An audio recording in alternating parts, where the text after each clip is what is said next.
रात गहरी हो चुकी थी। हवा में ठंड थी और आग की लौ धीरे धीरे कांप रही थी। गांव के बीचों बीच 5-6 आदमी गोल घेरे में बैठे थे। किसी की आंखों में डर था, किसी की सांसें तेज चल रही थीं। 3 दिन से लोग गायब हो रहे हैं। पता नहीं किसकी नजर लग गई हमारे गांव को।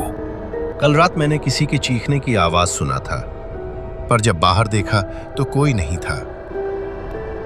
वो लौट आई है, वही खूनी परछाई, वही जो सालों पहले गायब हो गई थी। इतना कहते ही दूर कहीं एक कुत्ता जोर से भौंक उठा। सबकी नजर उस तरफ गई, लेकिन वहां कुछ भी नहीं था। कुछ पल के लिए सन्नाटा छा गया। हर किसी का दिल धक धक करने लगा। हर चेहरा बस एक ही सवाल पूछ रहा था, अब किसकी बारी है। ये है नैतिक कहानियां YT।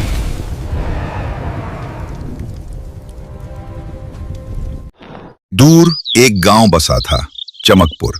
गांव तो बहुत ही सुंदर था, लेकिन उसके अतीत का सच बहुत ही डरावना था। गांव की खुले मैदान में कुछ बच्चे खेल रहे थे। वे बच्चे लुका छुपी खेल रहे थे और खेलते खेलते एक छोटी बच्ची रहस्य से अनजान जंगल की ओर चली गई। वो पेड़ के पीछे छुप गई, जहां पर था वो राज। फिर उस बच्ची ने लाल कपड़े को देखा। उसे जैसे ही छुआ, चारों तरफ काला धुआं फैल गया। ये क्या हो रहा है? बादल घिर आए और तेज बिजली कड़कने लगी। एक डरावनी परछाई प्रकट हुई और डरावनी हंसी हंसते हुए बोली, अब मैं आजाद हूँ, अब मैं अपना बदला लूंगी। वह बच्ची की तरफ दिखते हुए बोली, क्यों ना पहले तुझसे ही शुरू किया जाए। और बच्ची को भी वहीं मार दिया। पूरा जंगल सून सा हो गया। सभी बच्चे अपने अपने घर दौड़ते हुए जा ही रहे थे कि रास्ते में सरपंच ने पूछा, क्या हुआ? तुम लोग भाग क्यों रहे हो? सरपंच जी, गुड़िया को उसने मार दिया। हाँ, किसने मारा? किसने और कहाँ? बच्चे ने पूरी घटना सरपंच को बताई। सरपंच गए और गुड़िया के माता पिता से बोले, जल्दी चलो, उसने तुम्हारी बेटी को मार दिया। गुड़िया के पिता रघुराम बिना कुछ पूछे और उसकी मां कमला सरपंच के साथ दौड़ते हुए जंगल की ओर गए। जैसे ही वे लोग वहां पहुंचे, उन्होंने देखा गुड़िया की लाश पड़ी थी। रघुराम और कमल रोते हुए बोले, तुझे क्या हो गया बेबी? मैंने तो मना किया था, घर से ज्यादा दूर खेलने मत जाना। तभी वहां से एक साधु गुजर रहे थे। उन्होंने रोने की आवाज सुनी और दौड़ते हुए उनके पास आए। साधु बाबा, मेरी बेटी को बचा लीजिए, देखिए इसे क्या हो गया। अरे नहीं, ये तो उस परछाई का काम है। अब वो आजाद हो चुकी है। अब तुम में से कोई नहीं बचेगा, सब मरोगे। भूल कर भी इस लाश को हाथ मत लगाना। जल्दी चलो यहां से, मैं तुम्हें समाधान बताऊंगा। चलो चलो। रघुराम, कमल और सरपंच वहां से गांव की ओर चले गए। गांव के चौराहे पर बैठकर साधु बाबा बोले, देखो, अब हम कुछ नहीं कर सकते। वो साया अब आजाद हो चुकी है। बस ध्यान देना, अब कोई भी अकेले यहाँ वहां मत जाना, खासकर रात में। साधु बाबा, इसका कोई उपाय नहीं है क्या? अभी इसका कोई उपाय नहीं है। जब तक मैं उपाय ढूंढता हूँ, तब तक सब सावधान रहना। मैं अभी चलता हूँ। साधु बाबा वहां से चले गए। साथ ही सरपंच, रघुराम और कमल भी चले गए। उसी रात करीबन 12 बजे का वक्त था। रामेश्वर के घर के दरवाजे पर किसी ने धीरे से दस्तक दी। कौन है वहाँ? बाहर से कोई जवाब नहीं आया। रामेश्वर को लगा शायद कोई मदद मांगने आया हो। रुको, आ रहा हूँ। लेकिन जैसे ही उसने दरवाजा खोला, बाहर कोई नहीं था। धीरे धीरे उसने पीछे मुड़कर देखा और उसकी आंखें फटी की फटी रह गईं। सामने वही परछाई खड़ी थी। उसने रामेश्वर को बड़ी ही बेरहमी से मार दिया और उसके शरीर को चौराहे पर फेंककर गायब हो गई। रामेश्वर की लाश देखकर पूरा गांव दहशत में था। हर कोई एक दूसरे को ताक रहा था, पर किसी के मुंह से आवाज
चारों ओर धुआं छा गया। एक जवान डरकर पीछे हटने लगा, पर अचानक कुछ ठंडा उसके गले को छू गया।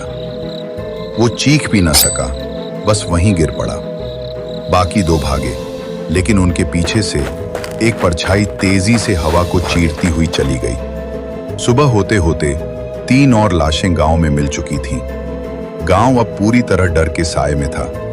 बच्चे अब घर से बाहर नहीं निकल रहे थे। औरतें रात भर दिए जलाकर भगवान से दुआ मांग रही थीं। तीसरे दिन दोपहर को गांव के बाहर से एक आवाज आई। जय भोलेनाथ। लोग दौड़कर बाहर आए। वही साधु बाबा वापस आए थे। सरपंच उनके पास जाकर बोले, साधु बाबा, तीन और लोग मारे गए। अब तो हमारा गांव उजड़ जाएगा। साधु बाबा ने आंखें बंद की और गहरी सांस ली।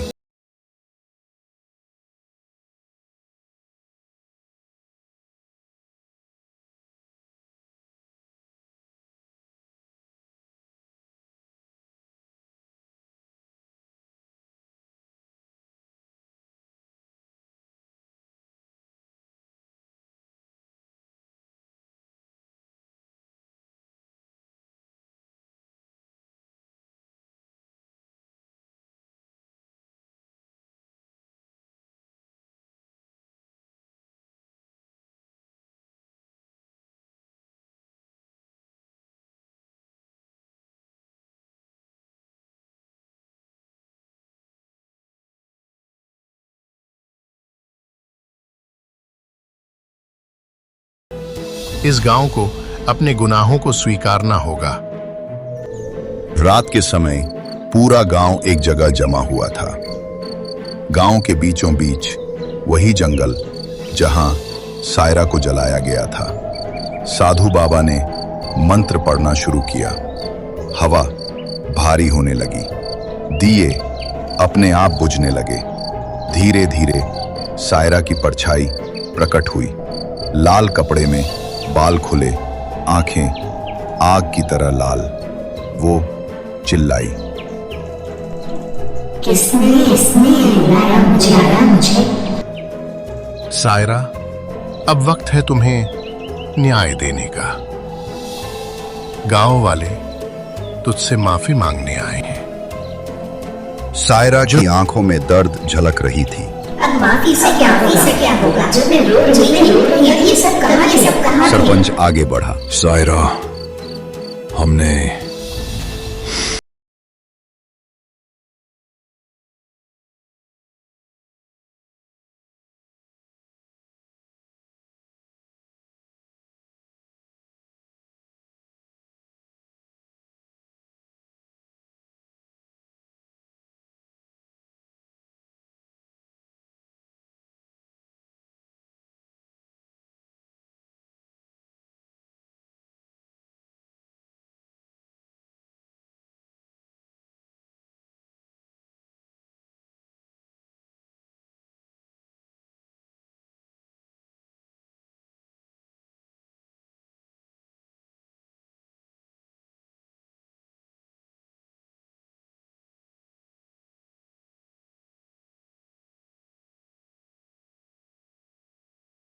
मुझे जिसने तौबा करके कहा था, वो और कोई नहीं, खुद सरपंच की पत्नी थी। उसे जलन थी मेरी खूबसूरती से और लोगों के सम्मान से। उसने झूठ फैलाया। पूरा गांव उस झूठ पर यकीन कर बैठा।